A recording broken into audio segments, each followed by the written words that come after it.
Hello, Cryptonauts, and welcome back to another episode of Cryptocurrency Chat. This is the Wednesday episode, number 468. If you can believe it, we're so close to 500. It's not even possible.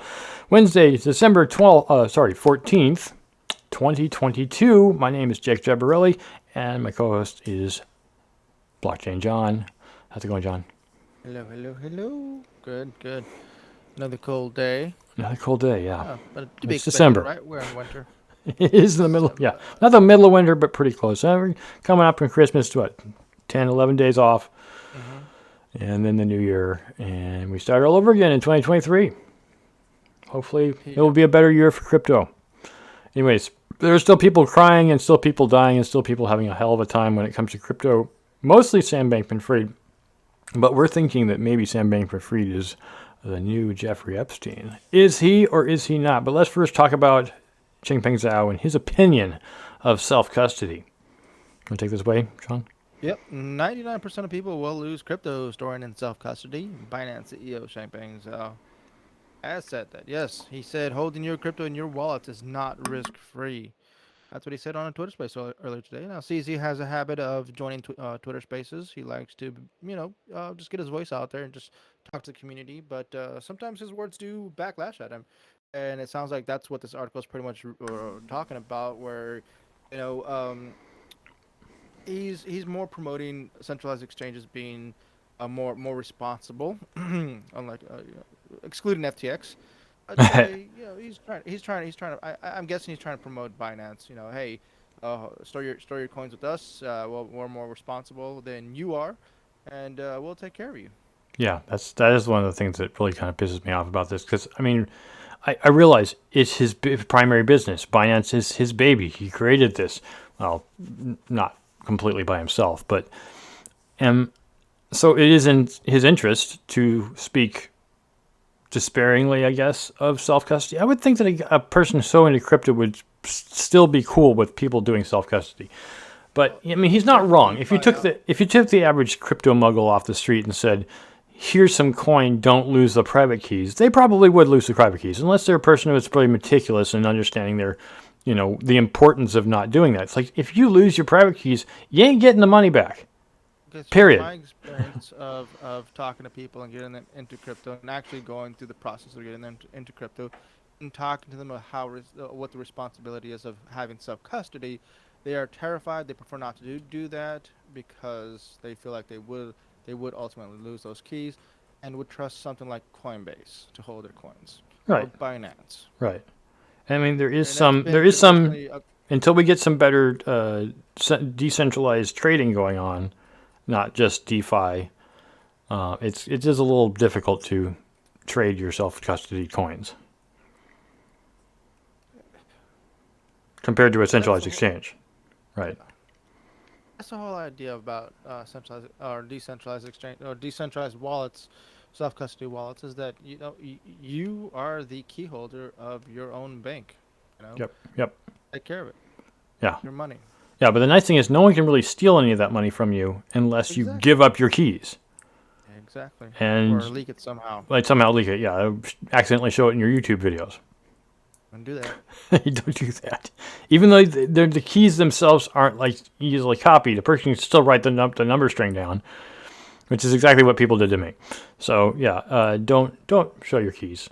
It would be true of Right. anything, right? If you don't want someone getting into your fiat bank account, don't show them your keys. How hard is that? The difference, I guess, is when doing self Very tough. custody is that there's no FDIC on self custody wallets. Maybe there will, Mhm. according to what Senator Warren's going to do here in this next article. Yeah, So, check it out. Senator Warren, that's one of the senators from the U.S. here. I don't remember where she's from. Massachusetts, right? Okay. Introduces new crypto bill targeting self-custody wallets. So, what you trying to do here? This is Senator Warren on your screen right now. And I'm not saying she isn't for the people. She's one of those people who definitely is for the people. Probably one of the most for the people of all the senators, besides maybe Bernie Sanders. The Digital Asset Anti-Money Laundering Act is a direct attack. This is according to Peter Vanderberg on Twitter, on the technological progress and also a direct attack on personal privacy and autonomy. Well, why did he say that? Why is he saying that it's an attack on progress, particularly digital, technological progress, and personal privacy and autonomy? I guess the best analogy for me is right now, if you're using fiat cash like U.S. dollars, before any CBDC goes into place, they don't know what's in your wallet. They might know how much money you make by your job. They might know how much money you pay on taxes, but they don't know what you're carrying around in your wallet at this very moment. They know the range that you're probably carrying, but they don't know exactly what you're carrying. And that's not their business. It's not the government's business to know how much money you have in your wallet at every second of every day. It does not matter to them. Because if that's true, and we're going to go for the complete communistic ideal here, then I want to know what's in Senator Warren's wallet. And if she doesn't want that either, then she should leave my wallet alone. Mm-hmm. And so that's the kind of thing here with this bill is it's very much a privacy invasion. It's like, hey, that's not for you to see. That's not your business. You know? But I'm going to reiterate what you're talking about with CBDCs, and that's pretty much what it is. It is 100% all that and more KYC, and it will have restrictions built into it, even though they're showing it like it's not going to be. But yes, when you have a centralized entity like the government holding every single one of those coins in every single wallet, they can determine whether you get to spend those on firearms, ammunition, beef. Hey, you know what? You tweeted something inappropriate, so you're not going to be able to purchase this. Well, the example I keep thinking of is what happens in Japan, right? Japan has national health care. That's something that they had for a while. And they've actually been trying to get people to stop being so fat.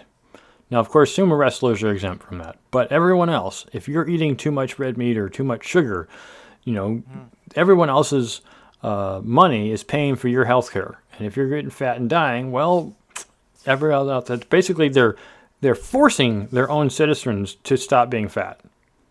Now, I'm not saying that being fat is necessarily a good thing for your body, but at the same time, it's your prerogative.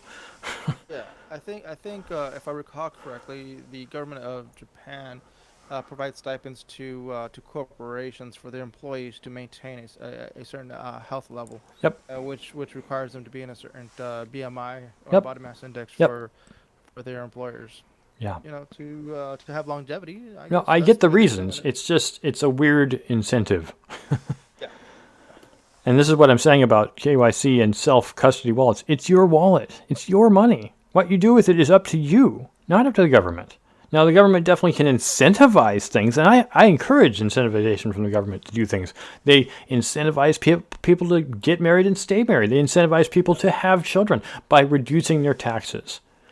And those are incentivization. They're not things that are forcing you to do it. They're forcing you to do it by your money desire. So another thing that the bill is going to include is to prevent anyone from using privacy-enhancing technologies such as Tornado Cash, and that's been the most popular one.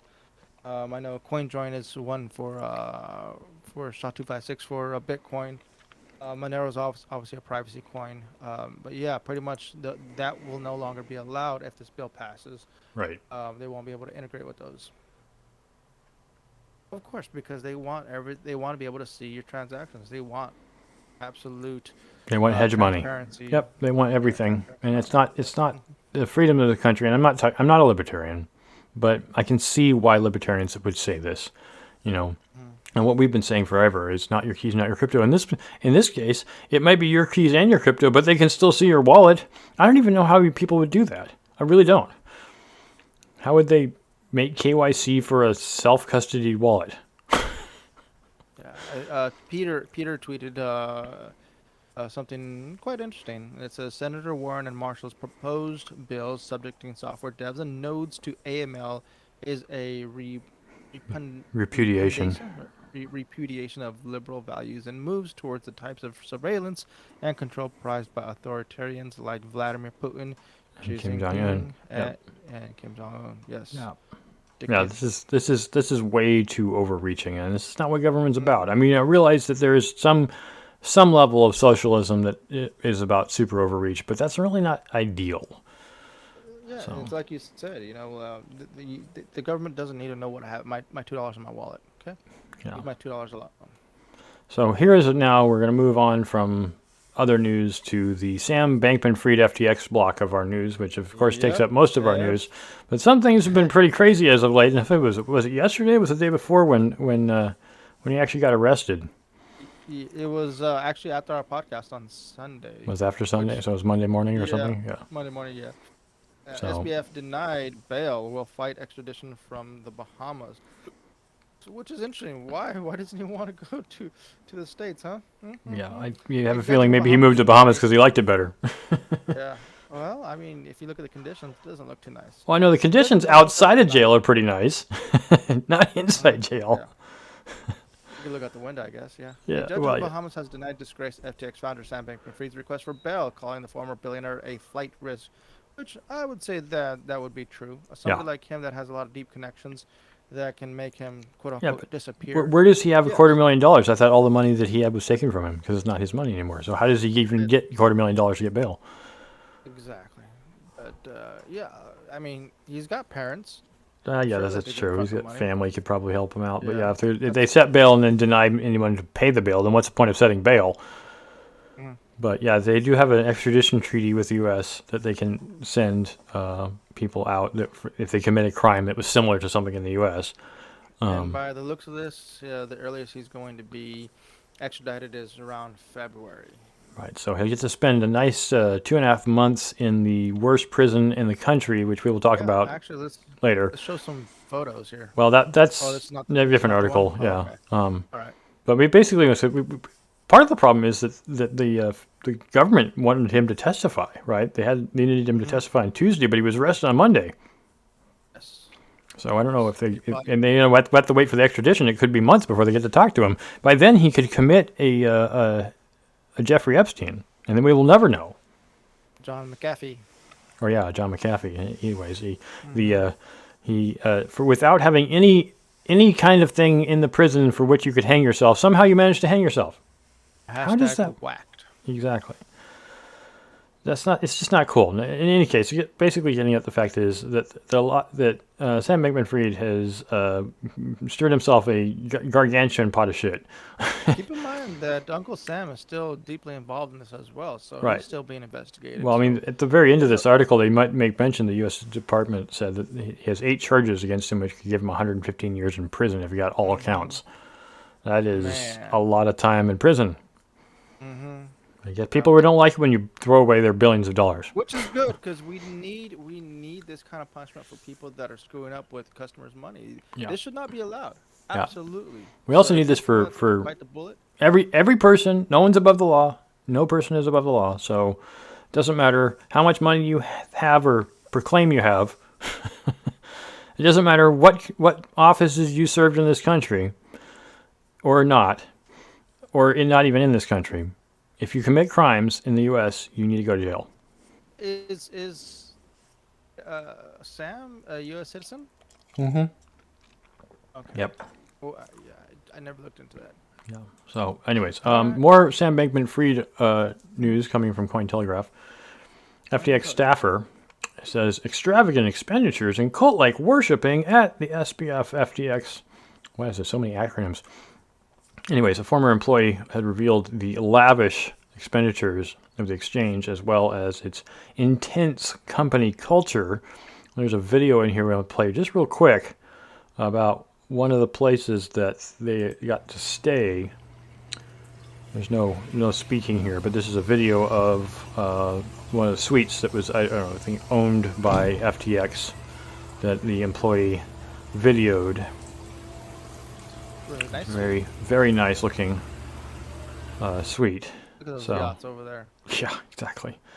Employees were, in particular, FTX spent over $250 million on real estate purchases, buying roughly 35 properties in the Bahamas, per the December 13th report from CNBC. But the thing I think is funny about this, not just the things that they had, the food was catered 24/7, free groceries, pop-up barber, fortnightly massages, so every 2 weeks you got a free massage. They want them to leave. No, I mean, as much as possible.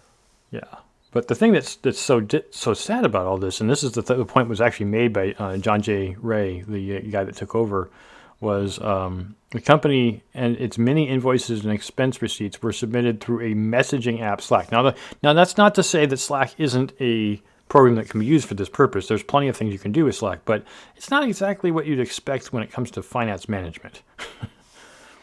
No record keeping whatsoever. The record keeping was all done through Slack, which means there is a record.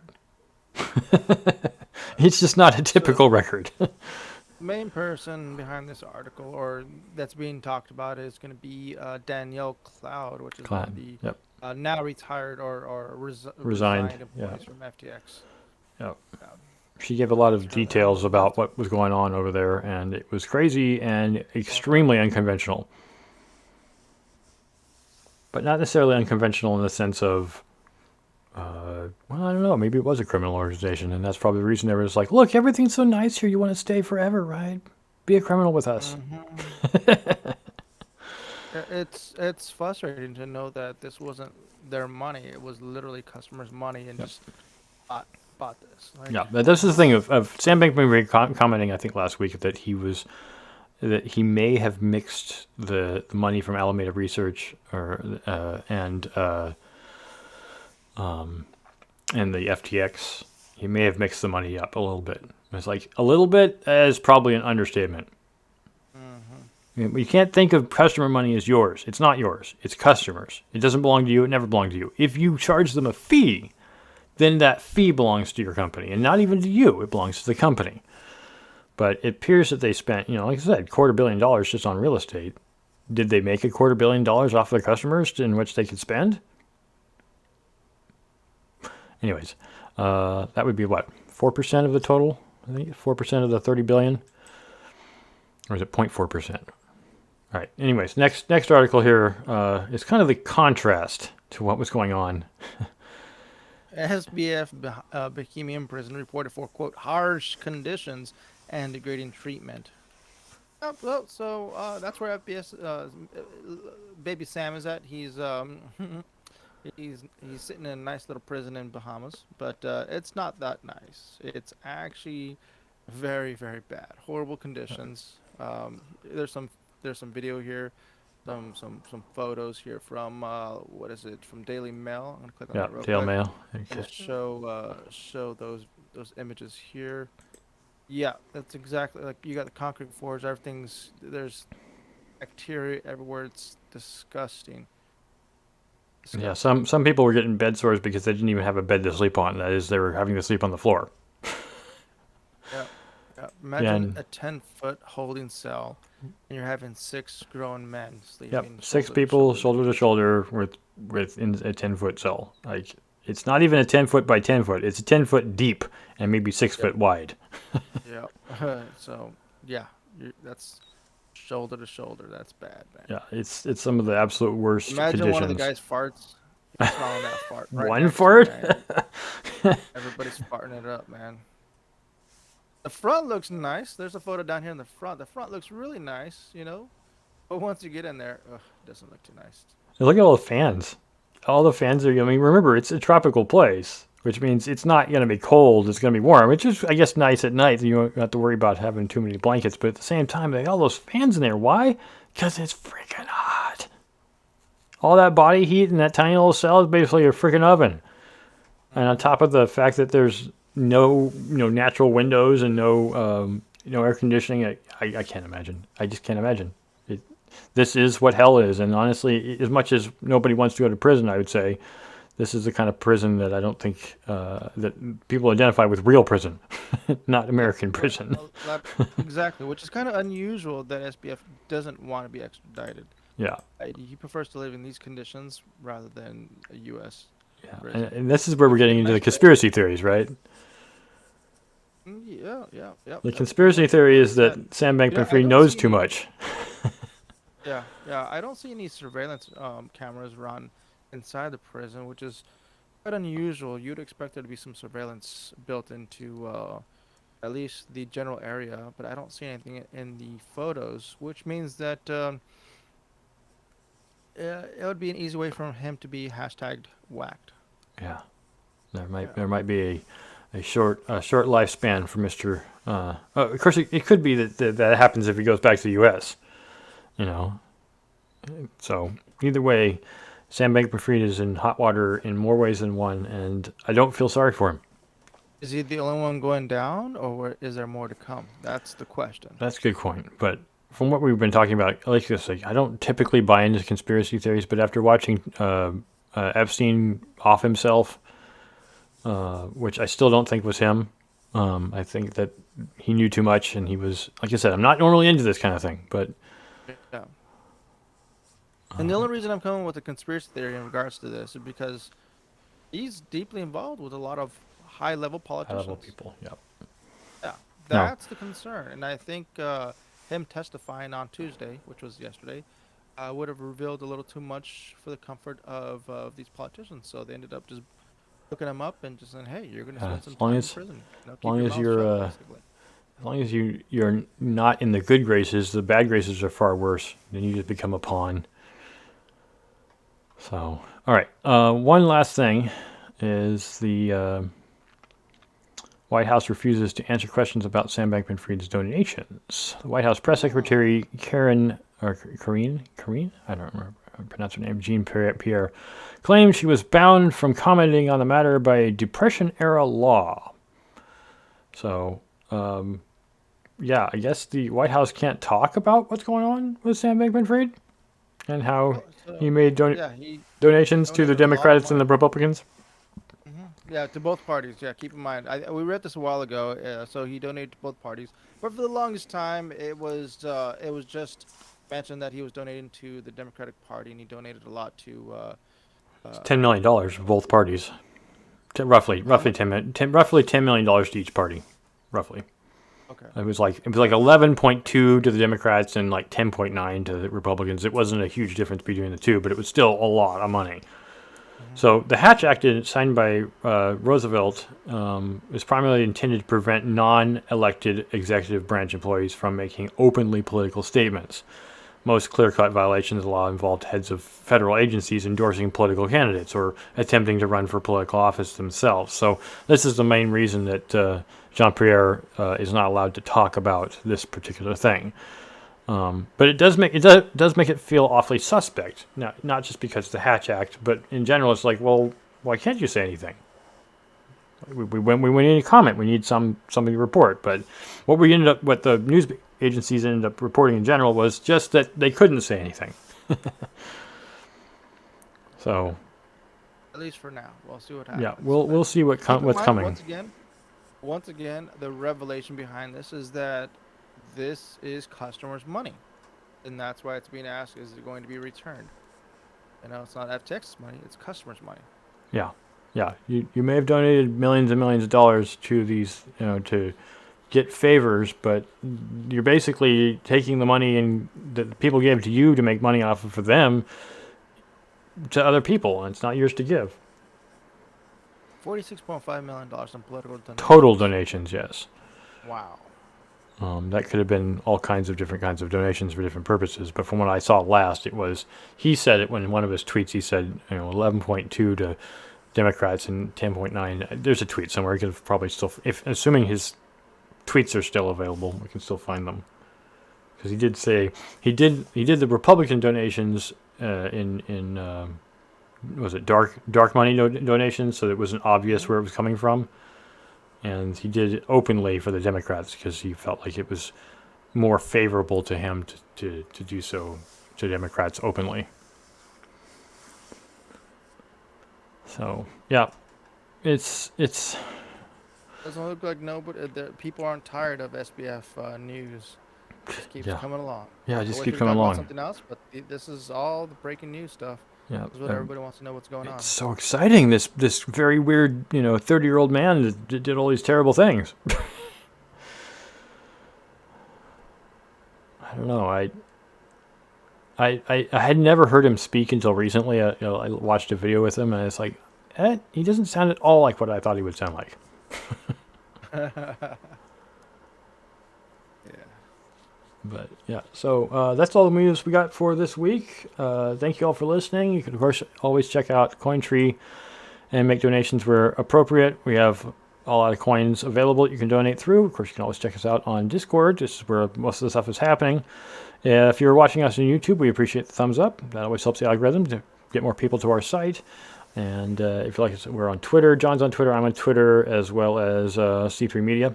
You can also see us on Twitch. We're always broadcasting live on Twitch whenever we do a show. And you can see us on a whole bunch of other places like Odyssey, although Odyssey will be going away soon, at least in its current form. Hopefully in the near future, Library will resurface as something else. So, as we say at the end of every show, and you must keep them to yourself, don't let Senator Warren KYC your wallet. Stack sats and hodl. And huddle. Adios. Adios.